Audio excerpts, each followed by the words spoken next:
Roderick Christofferson here with another first listen review.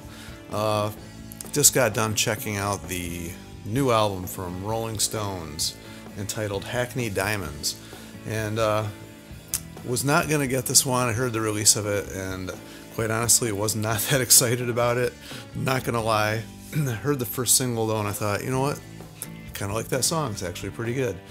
So I thought, you know what, I'll just get it, give it a try. And I'm really glad I did, because it was a really good album. I'm not gonna lie, I actually really enjoyed this listen. Was not a huge Rolling Stones fan back earlier. I kind of was introduced to them by somebody who I had met when I was working, and I used to work in mental health, and there was a person that was there who where I worked, and he was really into the Rolling Stones, and he just couldn't believe that I didn't really listen to him that much. So he took every album. He was like a huge collector.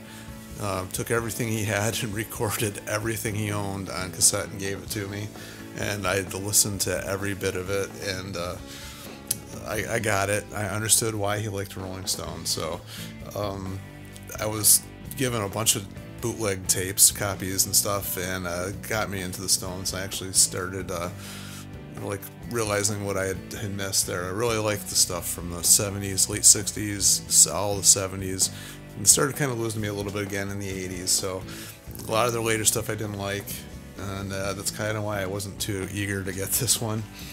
But it's really good. I'm not gonna like sugarcoat it at all. It's actually really good. Now, it's produced by Andrew Watts, who some people may know has produced Ozzy's last couple albums, and a lot of people don't like his recording style. I kind of think it's kind of fresh and unique, and being kind of strange that he was kind of like came into contact with Ozzy through because of Post Malone. He actually did some work with Post Malone, Ozzy did, and then he just they got you introduced that way. Andrew actually played guitar with Glenn Hughes, and I think Jason Bonham was the drummer in that band, California Breed. So he's kind of been in the rock stuff. He had a bunch of the guys from the Chili Peppers and Jane's Addiction and stuff help him with some of the solo stuff. So he's kind of, knows the rock world as well. And so I guess it's not really crazy that he's producing the Stones, but it's a lot different than the Stones have been produced in the past. I mean, they haven't released an album, 18 years now, of at least original material. They did a cover album, a blues album here a few years back, but so the production on this is a lot different. Other things that are a lot different, there's a lot of guest people on this, and there's only 2 songs that Charlie Watts plays on, and so you got a new drummer that really changes the sound of these guys. And of course, they haven't had Bill Wyman with them for quite some time. But so I think, just with all that together, this is going to be it's going to sound a lot different. However, the songs are really good. The first 3, everything on here is pretty much written by Jagger Richards, except for they do a Muddy Waters cover. They end the album with that, and then the first 3 are co-written with Andrew Watt. And the album just kicks off with the first single, Angry, which is actually a really good song. I actually think it's really good guitar work. Obviously, mentioning the production style, it's weird hearing auto-tune on Mick Jagger's voice, and there's some production throughout this where they add a little bit of distortion and stuff on his voice and stuff here and there.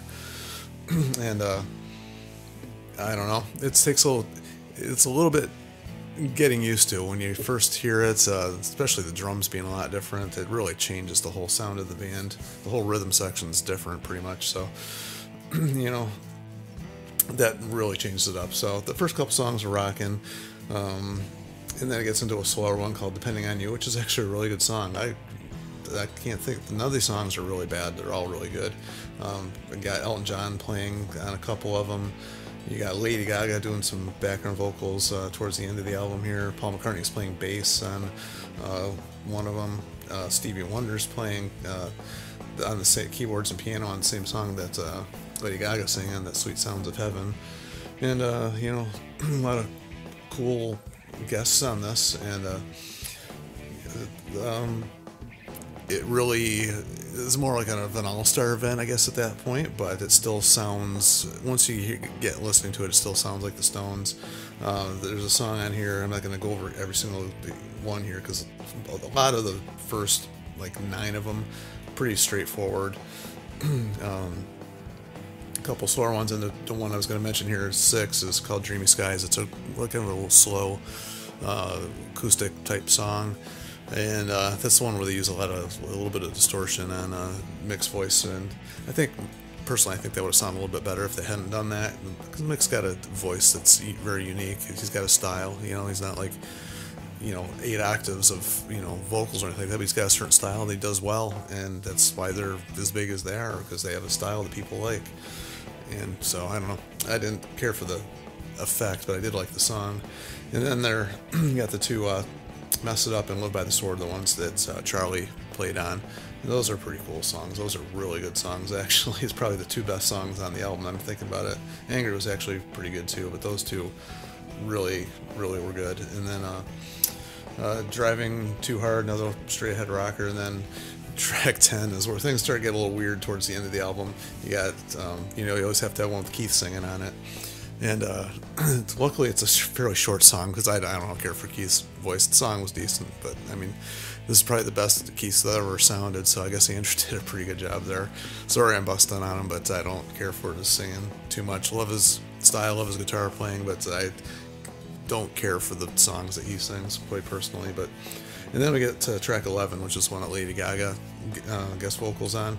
Although it's more, she's doing a lot more she's not like a duet or anything like that. She's just doing a lot of background vocal stuff, and she's got an amazing voice, despite what anybody thinks of her style or different, or music she normally does and whatever. She's got a great singing voice. She's got amazing tone. She's done a couple different things. Tony Bennett, and she did that Stars Born.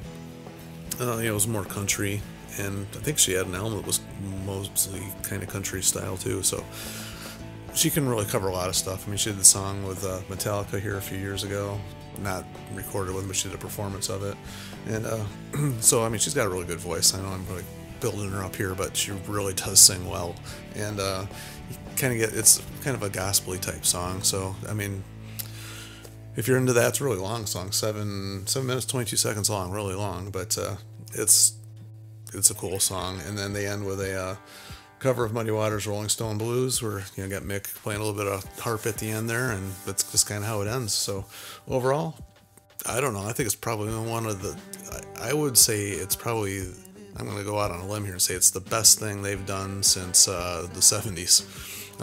Even in Tattoo You, I like that song or album, but most of that stuff was recorded in the 70s anyway, so I'm still going to stick with what I said. This is the best thing they've done since the 70s. So if you're a Stones fan and you're open-minded to a newer production style, songs are still pretty classic sounding, just more of a modern feel to it. So anyway, I don't know, that's my take on it. Everybody's got their own opinion, so I'm sure I'm going to get a lot of people sharing their opinions on this, which is fine. That's what this is all about. The Stones are keeping the music alive, and that's kind of what this is about, is keeping the music alive. So as always, like, share, subscribe, and we'll talk to you in the next one. See you.